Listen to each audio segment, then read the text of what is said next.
Welcome to news hour. నేను శ్వేత. Details చూద్దాం. రానున్న 2 నెలల్లో 3000 ఎలక్ట్రిక్ బస్సులను అందుబాటులోకి తీసుకొస్తామని సీఎం రేవంత్ తెలిపారు. ప్రజాపాలన విజయోత్సవాల్లో భాగంగా హైదరాబాద్లోని ఎన్టీఆర్ మార్గ్లో నిర్వహించిన సభలో సీఎం పాల్గొన్నారు. డీజిల్తో నడిచే బస్సులను, కార్లను, ఆటోలను ఔటర్ రింగ్ రోడ్ బయటకు పంపిస్తామన్నారు రేవంత్. హైదరాబాద్ను కాలుష్యరహిత సిటీగా మార్చేందుకే స్క్రాప్ పాలసీ తీసుకొచ్చామన్న ఆయన అందులో భాగంగానే ఈవీలకు రిజిస్ట్రేషన్, ట్యాక్స్ ఫ్రీ చేశామని తెలిపారు.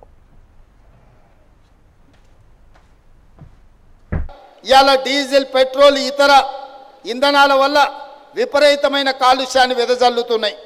మరి దీన్ని నియంత్రించాల్సిన బాధ్యత మన మీద లేదా? ఈరోజు గ్రేటర్ హైదరాబాదే కాదు, ఔటర్ రింగ్ రోడ్డు నుంచి మొత్తం ఔటర్ రింగ్ రోడ్ ఇన్సైడ్ ఉన్న నగరం హైదరాబాద్ కావచ్చు, సికింద్రాబాద్ కావచ్చు, మల్కాజ్గిరి కావచ్చు, చేవెళ్ళ పార్లమెంటు కావచ్చు, కొంత Medak parliament outer ring road లోపల ఇది మొత్తం ఒక మహానగరం. ఈ ఔటర్ రింగ్ రోడ్ ఇన్సైడ్ ఉన్న core urban Hyderabad, core urban రీజియన్లో ఈరోజు ఆర్టీసీ బస్సులు 3000 ఉన్నాయి. ఈ 3000 బస్సులు దాదాపుగా 90% డీజిల్ మీద నడుస్తున్నాయి.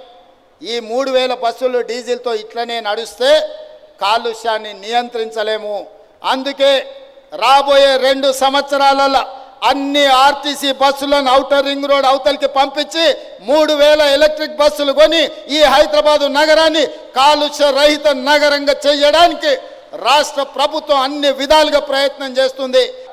రెండవ భాగం కార్లు, ఊబర్ కానీ ఇతర ట్రాన్స్పోర్ట్లో నడిచేటివి.